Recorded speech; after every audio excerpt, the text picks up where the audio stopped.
Здравствуйте, друзья! В эфире Геоэнергетика Инфо. С вами Радайкин Максим и мой сегодняшний собеседник Александр Фролов. Здравствуйте! Здравствуйте, здравствуйте. Германия не успеет запасти газ на зиму в этом году. На данный момент резервуары заполнены лишь примерно на 20%. К началу ноября этот показатель необходимо догнать до 80%. Цены на газ в Европе подскочили на 59% относительно февраля, достигнув $600 за 1000 кубометров. Александр, а успеет ли Германия, если в принципе столько газа на рынке и какой ценой? Ответа, понятное дело, на эти вопросы, какой ценой, если столько газа нет и быть не может, потому что мы не знаем, сколько продлится. Да, дорогие друзья, мы не можем этого знать, потому что мы не знаем главного, как долго продлится конфликт на Ближнем Востоке, как долго будут ограничены поставки газа, в первую очередь из Катара. Ну и, соответственно, мы не можем знать, как долго будет длиться дефицит и насколько острым он в итоге окажется. Я при том обращу внимание, что поступали сообщения, мол, 31 марта в Европе происходил нетоотбор газа. Ну, казалось бы, отопительный сезон вот уже заканчивается. Собственно, 31 марта. Взяли, остановили, хватит отбирать газ, надо его обратно закачивать. Но отбор действительно все еще продолжался, цены были высокими. И вопрос самый главный сейчас на самом деле даже не смогут ли они закачать необходимые объемы газа, а какие объемы газа будут необходимыми. Ну и второй вопрос, а чего это они производили нетоотбор? А, Первый ответ, ну, на этот вопрос, на последний вопрос, есть два ответа. Первый вполне очевидный, ну, потому что газа не хватало. Правильно? Правильно. Газа не хватало, а тут легкое похолодание, и вы начинаете отбор газа из подземных хранилищ, чтобы удовлетворить текущий спрос. Притом сейчас вроде как межсезонье, поэтому относительно низкие объемы потребления. И вроде как, ну а зачем, нельзя что ли было сэкономить? Может быть и можно было сэкономить, но вот возникла техническая необходимость, газ начали отбирать. А есть второй ответ.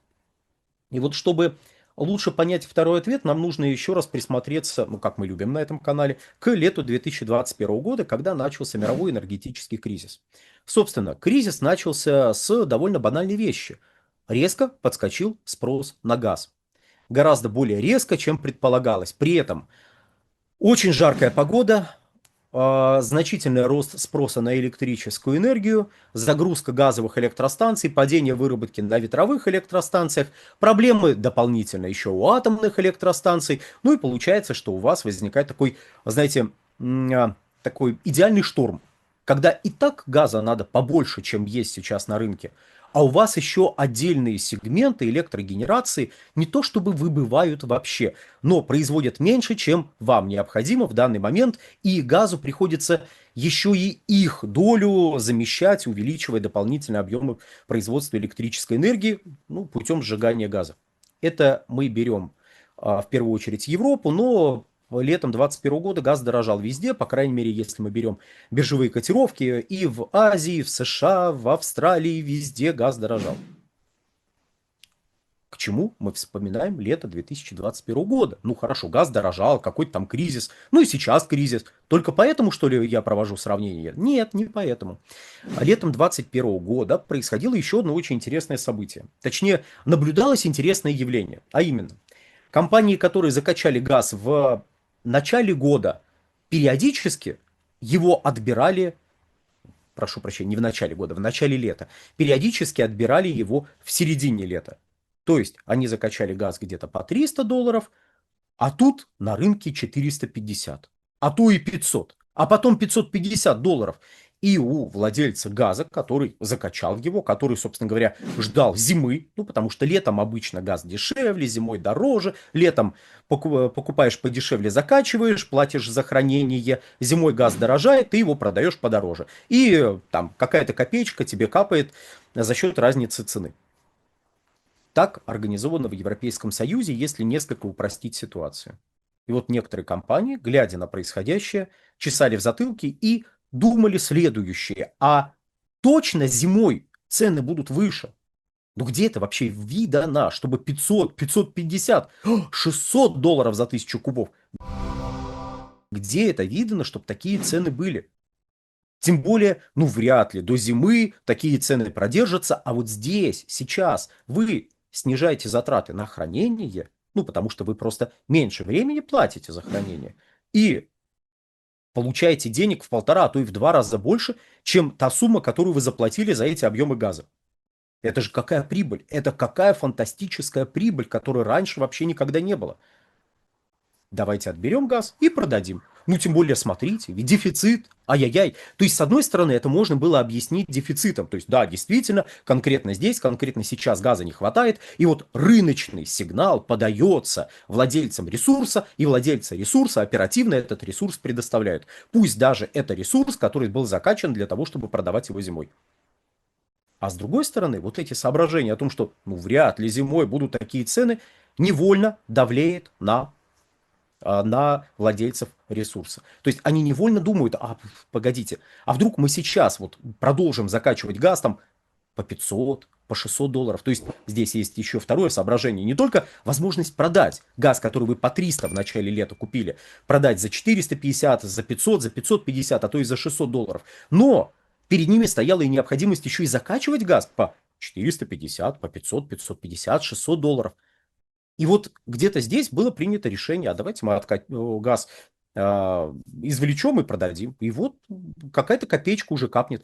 Может быть, потом газ будет дороже, и мы сможем заработать. А может нет, но, по крайней мере, вот сейчас какие-то деньги у нас уже будут, поэтому наши потенциальные потери от того, что мы закачаем газ по 500 долларов, а зимой он подешевеет до 300, ну, будут минимизированы, потому что вот она уже прибыль.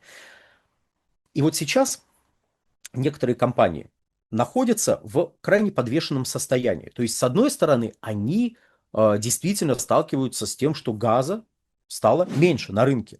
Да, Катар может быть не самый фантастический поставщик, ну, по крайней мере, из тех, кто в целом поставлял газ в страны Европейского Союза, но, тем не менее, Катар – это довольно значимая величина. И тут катарские объемы, по сути, не то, что вообще исчезают, но вскоре ожидается дефицит. Почему вскоре? Потому что те объемы, которые вышли прошли Ормузский пролив, до того, как он был перекрыт, они какое-то время еще шли до своих потребителей в Азии и в Европе. И вот последний танкер как раз вот в последние дни лета где-то и должен был прийти на европейский рынок. Не знаю уж, где он там шлялся все это время, но тем не менее европейские источники отмечали, что вот посмотрите, последний танкер наконец пришел. Рады за них, рады за этот последний танкер, но для нас сейчас эта вся ситуация интересна вот с какой точки зрения. Катарские объемы на европейском рынке давали за год примерно 20 миллиардов кубических метров. Это если мы берем СПГ и пересчитываем его в регазифицированные объемы. 20 миллиардов кубических метров, опять же, это может быть не самая впечатляющая величина. Даже на фоне сократившегося спроса.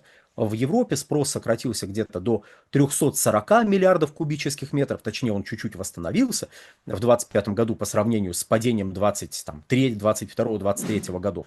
Но все равно это незначительное восстановление, вот где-то 340 миллиардов кубов было потреблено. То есть, 320, они все еще где-то на рынке, и да, и нет. То есть, если бы европейский рынок был оторван от мирового, наверное, это соображение бы, было рациональным, но катарский газ ушел с мирового рынка вообще. И от того, что большая его часть, процентов 80, направлялась в Азиатско-Тихоокеанский регион, не улучшает ситуацию для Европы, потому что, по сути, для Европы это означает, что приходится конкурировать за те объемы газа, которые остались, с Азиатско-Тихоокеанским регионом, а он конкурировать умеет. Притом его зависимость в силу ряда обстоятельств, сейчас не будем на них останавливаться отдельно, в силу ряда обстоятельств, его зависимость от непрерывности поставок СПГ, если мы берем такие страны, как, например, Китай, его зависимость меньше. И несмотря на то, что потребляют они СПГ в больших объемах, это связано с архитектурой местных энергетических рынков. Опять же, извините, сейчас просто из-за хронометража наших роликов я углубляться в этот вопрос не буду, просто как факт. То есть но с кратким пояснением. Например, тот же самый Китай может минимизировать закупки через биржу газа и максимизировать производство угля и потребление угля в области электроэнергетики, замещая газ, что Китай уже делал в 2021 году. И вот возвращаемся в Европу. Образца марта-апреля 2026 года. Смотрим на нетто-отборы газа, смотрим на минимальные объемы газа там в отдельных странах, оставшиеся в подземных хранилищах. Смотрим на средний показатель по Европейскому Союзу. Средний показатель где-то на уровне 30 миллиардов кубических метров. И ирония ситуации, что этот средний показатель примерно такой же, как был на ту же дату 2021 года. И мы можем предположить, что в текущем году вместо необходимых примерно 65 миллиардов кубов, которые необходимо закачать в подземные хранилища, чтобы достичь тех нормативных показателей, которые требует Еврокомиссия, будет закачано 50 миллиардов кубов. Может быть даже меньше, но, допустим, 50 миллиардов, может быть чуть больше 50 миллиардов. То есть будут запасы доведены до того уровня, который наблюдался к отопительному сезону 2021-2022 годов. Я замечу, что нету однозначных предпосылок, которые бы говорили о том, что Европейский Союз не сможет пропетлять в течение следующего отопительного сезона с вот такими запасами. Пропетлять чисто теоретически он сможет. Опять же, перед каждым отопительным сезоном всем страшно интересно, сколько же там газа в этих самых подземных хранилищах, сможет ли Европа пережить, вот этот вот отопительный сезон или замерзнет. Давайте сразу, не замерзнет. Вот в апреле 26 года, говорим, не замерзнет Европа в следующем отопительном сезоне. Могут возникнуть риски? Могут. Но какие преимущества у Европы? Сомнительные, но преимущества у Европы сейчас перед ситуацией сезона 21-22 годов. Во-первых, текущий спрос ниже. У промышленности, у населения спрос ниже на газ, чем был в 2021 году. По итогам 2021 года Европейский Союз потребил 415 миллиардов кубических метров. Вот сравните с показателями 2025 года 340 миллиардов кубов. То есть очевидно, что средние показатели снизились.